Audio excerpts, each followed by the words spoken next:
اعوذ باللہ من الشیطان الرجیم بسم اللہ الرحمن الرحیم۔ ناظرین کرام السلام علیکم ورحمۃ اللہ وبرکاتہ۔ ناظرین کرام، حضرت نبی کریم صلی اللہ علیہ وسلم کے صحابہ آسمان ہدایت کے درخشندہ ستارے ہیں۔ آپ صلی اللہ علیہ وسلم نے فرمایا، اصحابی کالنجوم بأیہم اقتدیتم اہتدیتم، یعنی میرے صحابہ ستاروں کی مانند ہے، ان میں سے جس کی بھی پیروی کرو گے ہدایت پا جاؤ گے۔ معزز سامعین، صحابہ کرام رضوان اللہ علیہم اجمعین وہ پاک گروہ ہے جن کی تعریف و توصیف میں اللہ تعالیٰ نے فرمایا رضی اللہ عنہم ورضوا عنہ، یعنی اللہ ان سے راضی ہوا اور وہ اللہ سے راضی ہوئے۔ یہ قدوسیوں کا وہ لشکر ہے جنہوں نے ہر محاذ پر سمینا و اطانا کی صدائیں بلند کی، تلواروں کے نیچے خون بہا کر اپنی فدائیت کا ثبوت دیا۔ دین اسلام کی سربلندی کے لیے انہوں نے اپنے اہل و عیال کو چھوڑا اور عزیز وطنوں کو تیاگ دیا۔ حضرت اقدس مسیح موعود علیہ الصلاۃ والسلام کیا خوب فرماتے ہیں، ان الصحابۃ کلہم کزکائی قد نوروا وجہ الورا بضیائی، یعنی تمام صحابہ سورج کی مانند ہے، انہوں نے مخلوقات کے چہرے کو اپنے نور سے منور کیا۔ معزز ناظرین، انہی پاک اور بزرگ ہستیوں کے مناقب اور محامد کے تذکرے پر مشتمل پروگرام کی ایک سیریز لے کر ہم آپ کی خدمت میں حاضر ہیں۔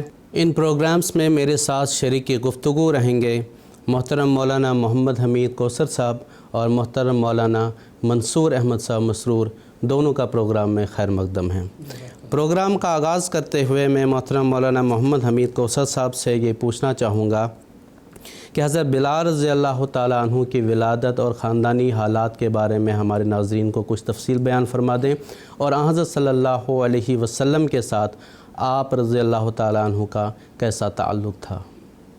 ناظرین کرام، اس پروگرام کا نام رکھا گیا اصحابی کالنجوم، کہ میرے صحابہ جو ہیں وہ ستاروں کی طرح ہیں۔ بے ایہم اقتدیتم اہتدیتم، جس کی تم اقتدا کرو گے ہدایت پا جاؤ گے۔ اللہ تعالیٰ نے قرآن مجید میں ان صحابہ کرام کے بارے میں جو ان کی صفات و فضائل بیان کی ہے، ان میں سے ایک اہم فضیلت یہ بیان فرمائی، یبتغون فضلا من اللہ و رضوانا، کہ یہ جو صحابہ ہیں یہ اللہ کا فضل اور اس کی رضا کے خواہاں تھے۔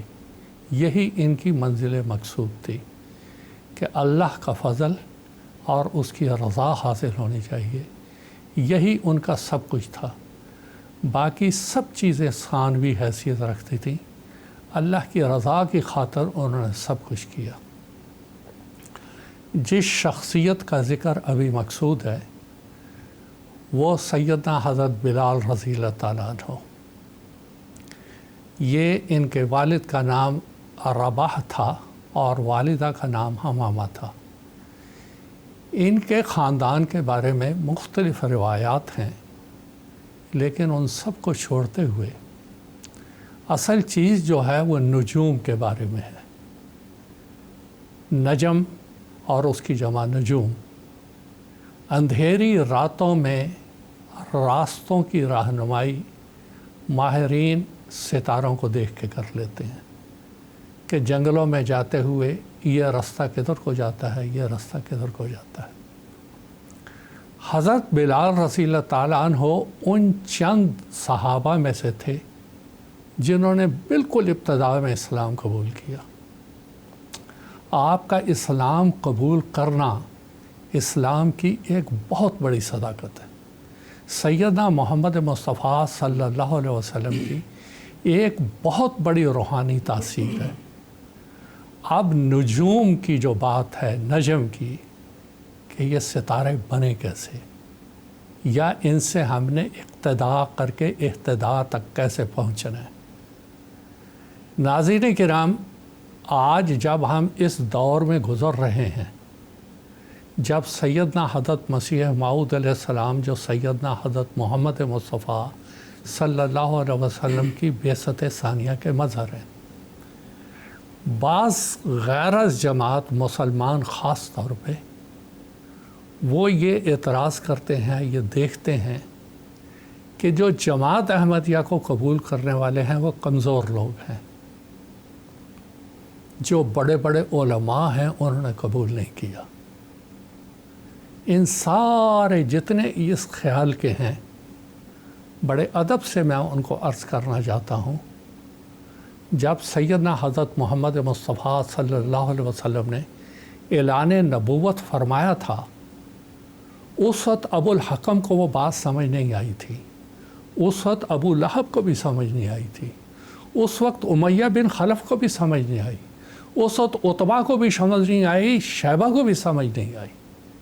سمجھ آئی تو سیدنا بلال کو، اور اس وقت کوئی ایسی چیز نہیں تھی جو اسلام کے لیے جاذبیت پیدا کرتی ہو، صرف ایک بات کہ حضرت محمد مصطفیٰ صلی اللہ علیہ وسلم کا وجود، آپ کی روحانی تاثیر، وہ دیکھتے تھے کہ یہ انسان اللہ والا ہے، یہ کبھی غلط بات بیان نہیں کرے گا۔ حضرت بلال رضی اللہ تعالیٰ عنہ اسلام میں داخل ہوئے، حضور صلی اللہ علیہ وسلم کی بیعت میں داخل ہوئے۔ یہ بیعت ان کو سستی نہیں پڑی، یہ بیعت ان کو ارزاں نہیں پڑی، اپنا جسم دے کے انہوں نے اس کی قیمت چکائی۔ امیہ بن خلف کے یہ غلام تھے، اس نے جب سنا غلام میرا اور اسلام میں داخل ہو گیا اور یہ کہتا ہے لا الہ الا اللہ محمد رسول اللہ، تو وہ کولے تپاتا تھا، گرم ریت کرتا تھا، اذیت دینے کے جو طریق ہو سکتے تھے وہ اس ظالم نے حضرت بلال رضی اللہ تعالیٰ عنہ کے جسم کے اوپر وہ استعمال کیے، اور حضرت بلال رضی اللہ تعالیٰ عنہ کو وہ مجبور کرتا تھا کہ اپنی زبان سے کہیں لات اور عزا، لات اور عزا، اور وہ مرد مجاہد، وہ استقلال اور ثبات کا پہاڑ، اس کی زبان سے اگر کوئی نکلا احد احد احد، تو جو میرے آج کل بھائی غیر احمدی مسلمان، ان کے لیے نجم ہے حضرت بلال رضی اللہ تعالیٰ عنہ۔ جیسا میں نے عرض کیا، ابو الحکم کو نہیں سمجھ آیا قرآن، حالانکہ وہ عربی تھا، عرب میں نازل ہو رہا تھا، قرآن عربی میں نازل ہو رہا تھا۔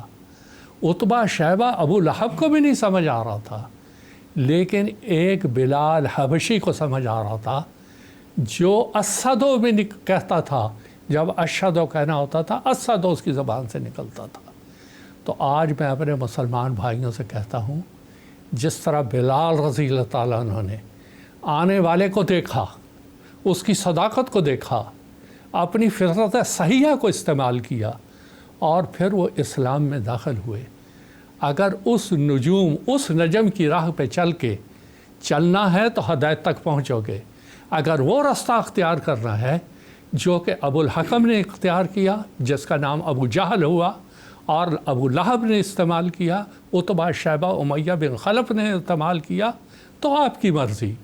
لیکن میرے آقا سیدنا حضرت محمد مصطفیٰ صلی اللہ علیہ وسلم نے ہر مسلمان کو ایک نصیحت کی تھی، اصحابی، جو میرے صحابہ ہیں وہ ستارے ہیں، ان کو دیکھ کے منزل تک پہنچنے کی راہ تلاش کر لینا۔ اگر تلاش کرنا چاہتے ہو آج راہ، بعثت ثانیہ کے آنے والے کی صداقت پہچاننا چاہتے ہو، تو مقیاس ہے تمہارے صحابہ کرام اور سیدنا حضرت بلال رضی اللہ تعالیٰ عنہ، جنہوں نے کہ ساری تکلیفیں برداشت کر کے اور ایک ہی بات کہی، احد احد احد احد۔ جزاکم اللہ تعالیٰ احسن الجزا۔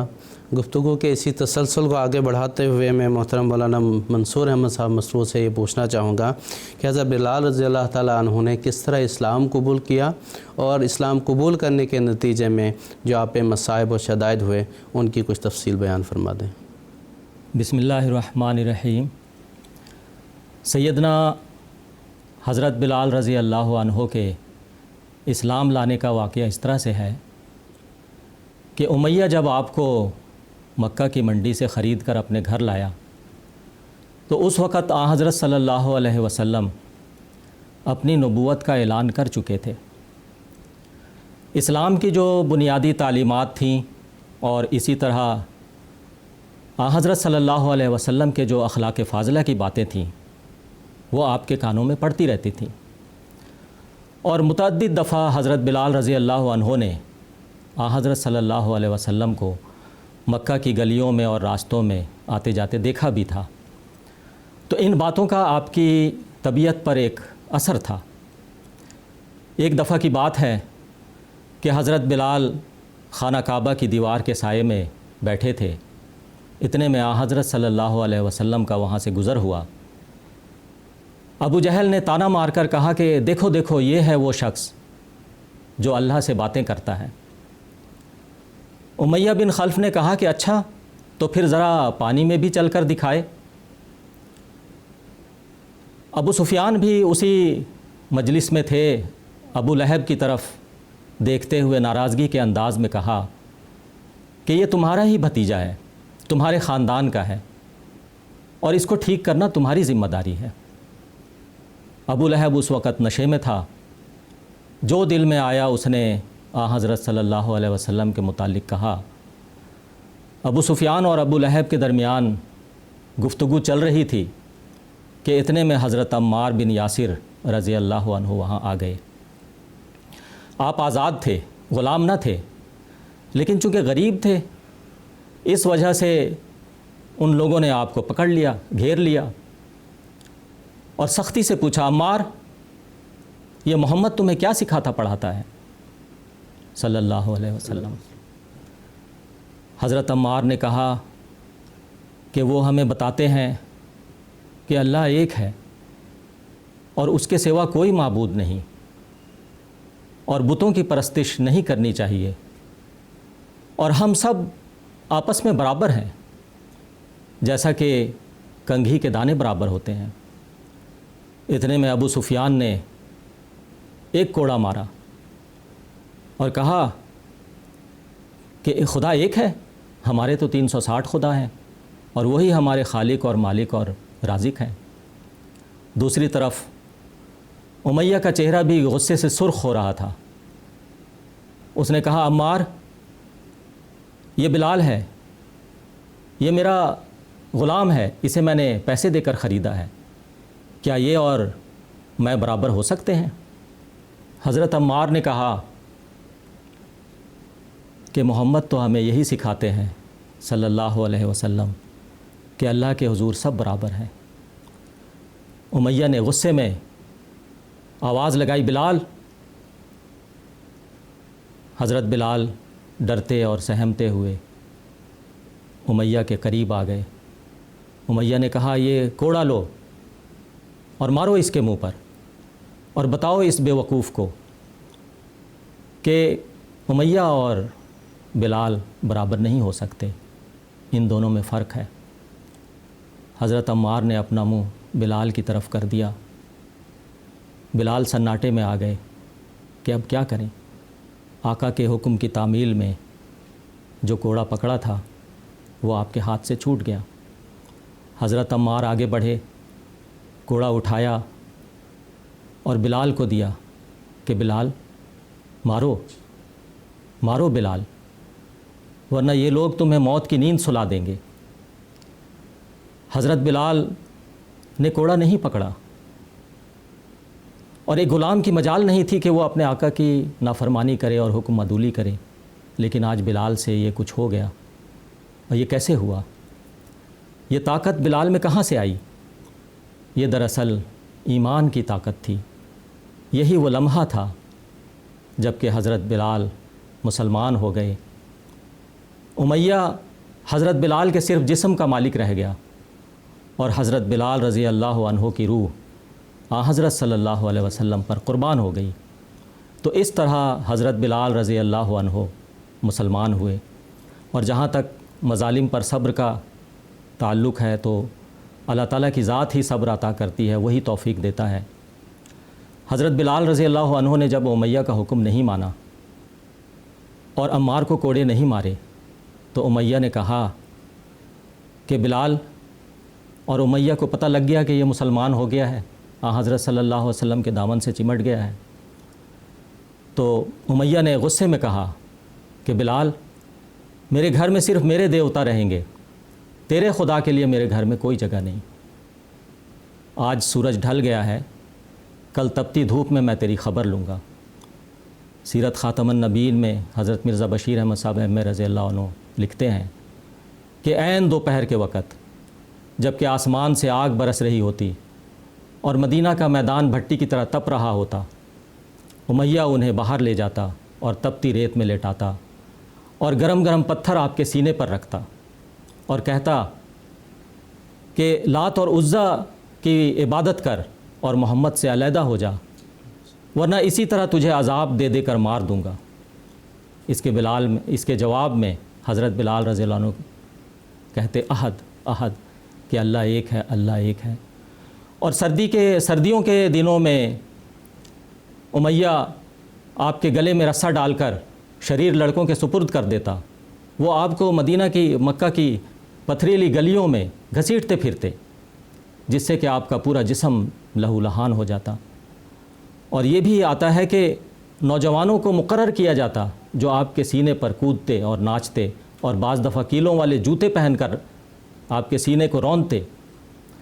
حضرت مسلم موعود رضی اللہ عنہ نے فرمایا کہ جو ظلم بلال پر ہوا وہ کسی اور پر نہیں ہوا۔ حضرت ابو بکر رضی اللہ عنہ جب امیہ سے آزاد کر کے حضرت بلال کو اپنے گھر لے کر آئے تو آپ کی حالت بہت نازک تھی۔ 5 دن آپ زندگی اور موت کی کشمکش سے گزرے، اکثر اوقات آپ بے ہوش رہتے، اور 6 دن جب کچھ افاقہ ہوا اور کمرے سے باہر کھلی ہوا میں آئے تو حضرت ابو بکر رضی اللہ عنہ نے بتایا کہ رسول اللہ صلی اللہ علیہ وسلم نے 3 دن مسلسل تمہارے لیے دعا کی ہے۔ تو گویا کہ حضرت بلال رضی اللہ عنہ حضرت صلی اللہ علیہ وسلم کی دعا سے زندہ ہوئے، ورنہ امیہ تو انہیں واقعی موت کی نیند سلا چکا تھا۔ جزاکم اللہ تعالیٰ احسن الجزا۔ اب گفتگو کو آگے بڑھاتے ہوئے میں محترم مولانا محمد حمید کوثر صاحب سے حضرت بلال رضی اللہ تعالیٰ عنہ کی اسلامی خدمات کے بارے میں کچھ تفصیل بیان کرنے کی درخواست کرتا ہوں۔ سیدنا حضرت بلال رضی اللہ تعالیٰ عنہ کی اسلامی خدمات تو بہت زیادہ ہیں، وہ تو 2-4 منٹ میں بیان ہو ہی نہیں سکتی، لیکن ایک بات کا خاص طور پہ میں ذکر کرنا پسند کروں گا کہ دیکھیں اللہ تعالیٰ نے قرآن مجید میں ایک بات بتائی، اِنَّ أَكْرَمَكُمْ عِندَ اللَّهِ أَتْقَاكُمْ، کہ اللہ کے نزدیک معزز اور مکرم وہی ہے جو کہ سب سے زیادہ متقی ہے۔ حضرت بلال رضی اللہ تعالیٰ عنہ وہ ایک تقویٰ اور اللہ کو لینے کے لیے اسلام میں داخل ہوئے تھے، اور جس وقت مدینہ میں اذان کا حکم ہوا، عبداللہ بن زید انصاری کو خواب میں دکھایا گیا کہ اذان دیں، تو حضور صلی اللہ علیہ وسلم نے حضرت بلال کو مقرر کیا۔ حضرت بلال رضی اللہ تعالیٰ عنہ اذان دیتے تھے، اور اتنی درد بھری اذان تھی کہ لوگ مسحور ہو جاتے تھے اور مسجد کی طرف دوڑتے چلے آتے تھے۔ یہ اذان اپنی ذات میں کیا تھی؟ اللہ اکبر، لات اور عزا نہیں، اللہ اکبر، اشہد اللہ الہ الا اللہ محمد الرسول اللہ، محمد کی رسالت کی گواہی تھی جو آپ دیتے تھے۔ اور پھر جب فتح مکہ ہوا، آپ ہی تھے جو حضور صلی اللہ علیہ وسلم کے حکم کے مطابق خانہ کعبہ کی چھت پہ چڑھے، اور وہاں آپ کو ہی اذان دینے کا شرف حاصل ہوا، جبکہ نیچے 360 تھے، بت رکھے تھے، ایک بھی کام نہیں آیا۔ وہاں بھی آپ نے ہی اعلان کیا، اشہد ان لا الہ الا اللہ محمد الرسول اللہ، اللہ اکبر آپ نے ہی اعلان کیا۔ وہ مکہ کی گلیاں جہاں آپ کو گھسیٹا گیا، جب فتح مکہ ہوا اس وقت سیدنا محمد مصطفیٰ صلی اللہ علیہ وسلم نے حضرت بلال کا ایک جھنڈا بنایا، اور وہ آپ کے وہ مواخات کے ذریعہ جو آپ کو بھائی تھا اس کو تھمایا، اور بلال بھی ساتھ تھے، اور بلال کا جھنڈا کہا گیا اس کو، اور کہا کہ جو آج امن چاہتا ہے وہ بلال کے جھنڈے کے نیچے آ جائے۔ وہ رؤسا جو اپنی جوتیوں سے اس کو رونتے رہے، آج مجبور تھے کہ وہ اس کی پناہ میں آئیں اور اس کے جھنڈے کے نیچے آئیں۔ حضرت عمر رضی اللہ تعالیٰ عنہ ایک دفعہ تشریف لائے مکہ اپنی خلافت کے زمانے میں، وہاں ایک مجلس لگی، اس مجلس میں بڑے بڑے رؤسا یہی مکہ والے جو تھے، ان کے بیٹے اگرچہ کہ وہ مسلمان ہو چکے تھے وہ بیٹھے تھے۔ اتنے میں یہ کمزور مسلمان جن میں حضرت بلال بھی تھے تشریف لاتے تو حضرت عمر ان کو کہتے تم ذرا پیچھے ہو جاؤ، ان کو جگہ دو، اور پیچھے ہو جاؤ۔ پیچھے ہٹتے ہٹتے وہ جوتیوں تک پہنچ گئے۔ ان کو اپنا وہ زمانہ یاد آیا کہ ایک زمانہ تھا کہ یہ ہمارے غلام ہوا کرتے تھے، ہم ان کے رؤسا ہوا کرتے تھے۔ آج یہ کیا بے عزتی ہم کو دیکھنی نصیب آئی کہ یہ صف اول میں اور ہم سب سے پیچھے چلے گئے، ان سے بات نہیں ہو سکی۔ اور انہوں نے حضرت عمر سے ہی یہ پوچھا، حضرت عمر نے اشارہ کیا شام کی طرف، چلے جاؤ جہاد کرو، اور کہتے ہیں کوئی بھی واپس نہیں آیا۔ یہ اتقاکم، اسلام نے کہاں ایک انسان کو کہاں سے پہنچایا؟ اسلام غربا یا غلام کی بات نہیں کرتا، اسلام جو عزت دیتا ہے وہ صرف اتقا، تقوی کی بنیاد پر، نیکی کی بنیاد پر۔ یہ وہ مقام تھا بلال کا۔ کہاں سے وہ چلے تھے؟ جوتیوں میں روندا جانے والا انسان دنیا کا سب سے معزز انسان بن گیا۔ اور آج جو مسلمان بھائی جو نجوم کی بات کر رہے ہیں، ہم ان کو صرف یہی سمجھانا ہے، اگر اتقا چاہتے ہو، تقوی چاہتے ہو، تو آج صرف اور صرف سیدنا حضرت محمد مصطفیٰ صلی اللہ علیہ وسلم کی بعثت ثانیہ کے مظہر حضرت مرزا غلام احمد صاحب قادیانی کے ہی جماعت میں شامل ہو کے ہی ملے گا۔ آخری ایک بات کرتا ہوں، سیدنا حضرت خلیفۃ المسیح خامس اید اللہ تعالیٰ بن العزیز نے 2020 میں 3 خطبات سیدنا حضرت بلال رضی اللہ تعالیٰ عنہ کی سیرت و سوانح کے بارے میں ارشاد فرمائے، اور ساری دنیا نے سنے۔ مجھے اس وقت ایک خیال آتا تھا کہ دیکھو 1400 سال ہو گئے، ایک غلام، ایک جوتیوں میں روندا جانا والا انسان آج مسیح موعود علیہ السلام کے 5ویں مظہر کی زبانی اس کے 3 گھنٹے تذکرے چل رہے ہیں، اور ساری دنیا سن رہی ہے، ہزاروں لوگ، لاکھوں لوگ مختلف زبانوں میں سن رہے ہیں۔ یہ ہے اتقاکم، یہ ہے وہ تقوی جو حضرت بلال نے دکھایا، اور اللہ تعالیٰ کی نگاہ میں وہ محبوب ٹھہرے، اور اللہ تعالیٰ نے ان کو وہ بلند مقام عطا کیا کہ آج ہم بھی یہاں MTA کے اسٹوڈیو میں بیٹھے ہوئے اگر تذکرہ کر رہے ہیں ان خطبات کی روشنی میں جو حضرت خلیفۃ المسیح خامس سید اللہ تعالیٰ بن سعید نے ارشاد فرمائے، وہ بلال رضی اللہ تعالیٰ عنہ کا تذکرہ کر رہے ہیں، ان کی قربانیوں کا ذکر کر رہے ہیں، اور بڑے درد کے ساتھ اپنے مسلمان بھائیوں کو سمجھاتے ہیں، وہ خدا کے واسطے رسول کریم صلی اللہ علیہ وسلم کی اس حدیث پہ غور کرو، اصحابی کا نجوم، سیدنا بلال رضی اللہ تعالیٰ استقامت کا، صبر کا، برداشت کا ایک پہاڑ تھا، ایک اسوہ حسنہ تھا، اور اس کے نتیجے میں اللہ تعالیٰ نے اس کی کوششوں کو، اس کی قربانیوں کو رائے گاہ جانے نہیں دیا، ابد کے لیے ایک مثال بنا دیا، ہمارے لیے ایک نمونہ بنا دیا۔ اللہ تعالیٰ ہمیں اس نمونے پر چلنے کی توفیق عطا فرمائے۔ جزاکم اللہ تعالیٰ احسن الجزا۔ پروگرام کے آخر میں محترم مولانا منصور احمد صاحب مسعود سے یہ دریافت کرنا چاہوں گا کہ حضرت بلال رضی اللہ تعالیٰ عنہ نے اپنی زندگی کے آخری ایام کس طرح گزارے؟ سیدنا حضرت بلال رضی اللہ عنہ کے آخری ایام حضرت صلی اللہ علیہ وسلم کی جدائی میں بہت ہی درد اور کرب میں گزرے۔ حضرت صلی اللہ علیہ وسلم کی وفات کے بعد حضرت بلال رضی اللہ عنہ کے منہ سے جو الفاظ نکلے وہ یہ تھے کہ کاش آج سے پہلے میں مر جاتا تاکہ مجھے یہ دن دیکھنا نصیب ہی نہ ہوتا۔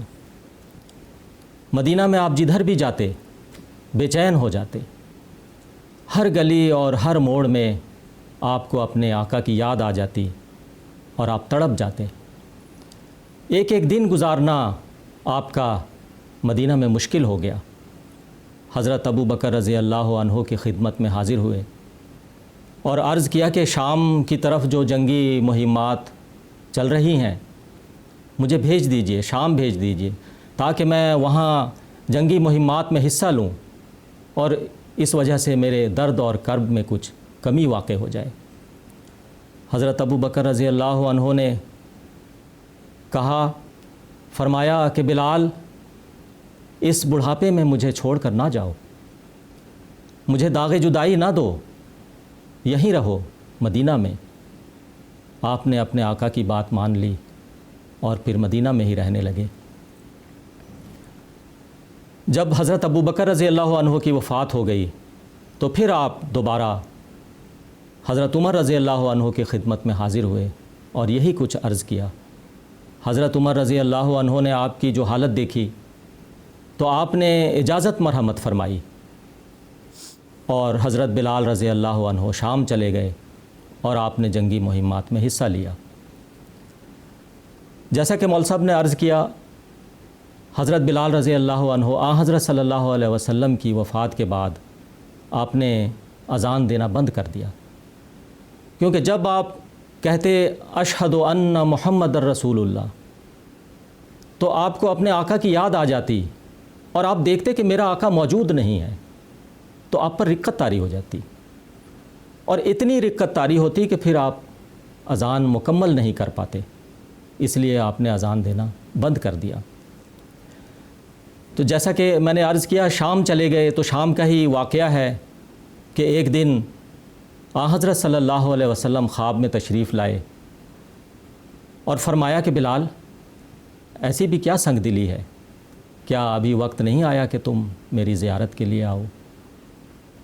تو بہت ہی درد اور کرب کی حالت میں بیدار ہوئے اور سیدھا مدینہ کی طرف چل دیے۔ روضہ مبارک پر آ کر زار و قطار رونے لگے، بہت روئے۔ حضرت حسن اور حسین رضی اللہ عنہما ملاقات کے لیے آئے، ان کو بوسہ دیا اور ان کو گلے لگایا۔ حضرت حسن اور حسین رضی اللہ عنہما نے درخواست کی کہ ہماری خواہش ہے کہ آپ صبح کی اذان آپ دیں۔ تو حضرت بلال رضی اللہ عنہ صبح کی اذان کے لیے مسجد نبوی کی چھت پر چڑھ گئے اور اذان دینا شروع کیا۔ جب کہا اللہ اکبر اللہ اکبر تو مدینہ لرز اٹھا، اور جب آپ نے کہا اشہد ان لا الہ الا اللہ تو اور زیادہ جنبش ہوئی، اور جب آپ نے کہا اشہد ان محمد رسول اللہ تو عورتیں مدینہ کی چیخیں مارتی ہوئی اور روتی ہوئی اپنے گھروں سے باہر آ گئیں۔ راوی کہتے ہیں کہ اس دن سے زیادہ رونے والے مرد اور رونے والی عورتیں اس سے پہلے دیکھی نہیں گئیں مدینہ میں۔ تو چونکہ حضرت بلال رضی اللہ عنہ کے آخری ایام کے تعلق سے سوال ہے تو میں وہ واقعہ بھی عرض کر دیتا ہوں۔ شام کا ہی واقعہ ہے کہ کچھ لوگ ایک موقع پر جمع تھے، حضرت بلال رضی اللہ عنہ بھی وہاں موجود تھے۔ لوگوں نے بلال سے خواہش کا اظہار کیا کہ آپ اذان دیں، آپ نے منع کر دیا کہ نہیں، میں اذان نہیں دے سکتا۔ وہ لوگ حضرت عمر رضی اللہ عنہ کی خدمت میں حاضر ہو گئے، کیونکہ حضرت عمر رضی اللہ عنہ اتفاقاً ان دنوں شام پہنچے ہوئے تھے، آپ کا دورہ تھا۔ تو انہوں نے عرض کیا کہ ہم میں کچھ ایسے لوگ بھی موجود ہیں جنہوں نے رسول اللہ صلی اللہ علیہ وسلم کا زمانہ نہیں دیکھا ہے، لیکن باتیں سنی ہیں کہ کس طرح بلال اذان دیا کرتے تھے اور لوگ پسند کرتے تھے، رسول اللہ صلی اللہ علیہ وسلم پسند کرتے تھے، تو ہماری خواہش ہے کہ بلال اذان دیں۔ حضرت عمر رضی اللہ عنہ نے ان کو بلایا اور کہا کہ فرمایا کہ اس طرح لوگوں کی خواہش ہے۔ تو حضرت بلال نے کہا کہ ٹھیک ہے، آپ کے کہنے پر میں اذان دے دیتا ہوں، لیکن میں برداشت نہیں کر پاؤں گا۔ اذان دینے کے لیے کھڑے ہوتے ہیں اور اسی طرح جس طرح کہ حضرت صلی اللہ علیہ وسلم کے زمانہ میں آپ اذان دیتے تھے، آپ نے اذان دینا شروع کیا تو لوگوں میں رقت طاری ہو گئی، لوگ رونے لگے اور بہت سارے لوگ چیخیں مار کر رونے لگے۔ حضرت بلال جب اذان ختم کرتے ہیں تو آپ پر بے ہوشی طاری ہو جاتی ہے اور کچھ دیر بعد اسی حالت میں آپ کی وفات ہو جاتی ہے۔ تو 20 ہجری میں 70 سال کی عمر میں آپ کی وفات ہوئی اور شام کے ہی شہر دمشق میں آپ کی تدفین ہوئی۔ جزاکم اللہ تعالیٰ حسن الجزا۔ ناظرین کرام، اس کے ساتھ ہی ہمارا آج کا یہ پروگرام اپنے اختتام کو پہنچتا ہے۔ آخر میں حضرت اقدس مسیح موعود علیہ الصلوۃ والسلام کا ایک اقتباس پیش کرتا ہوں۔ حضور فرماتے ہیں، صحابہ کرام رضوان اللہ علیہم اجمعین کے حالات کو دیکھ کر سن کر تعجب آتا ہے کہ انہوں نے نہ گرمی دیکھی نہ سردی، نہ عزت نہ آبرو، سب دنیاوی فخر و ناز رسول اللہ صلی اللہ علیہ وسلم کی خاطر خاک میں ملا دیا۔ ہر ایک ذلت آپ کی فرمانبرداری میں اور ہر ایک عزت آپ کی اطاعت میں ہی دیکھی۔ بھیڑ بکری کی طرح آپ کے لیے اللہ تعالیٰ کی خوشنودی حاصل کرنے کے لیے ذبح ہو گئے۔ کوئی قوم، کوئی مذہب دنیا میں ہے جو سچی قربانی کی مثال صحابہ سے بڑھ کر دکھا سکے۔ جان دے کر سچا اخلاص دکھانا اسی کو کہتے ہیں۔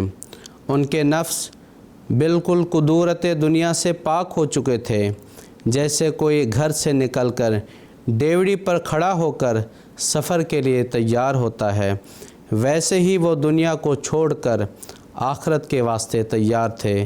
ملفوظات جلد سوم صفحہ 336۔ اللہ تعالی ہمیں صحابہ کرام رضوان اللہ علیہم اجمعین کے نقش قدم پر چلنے کی توفیق عطا فرمائے۔ آمین برحمتک یا ارحم الراحمین۔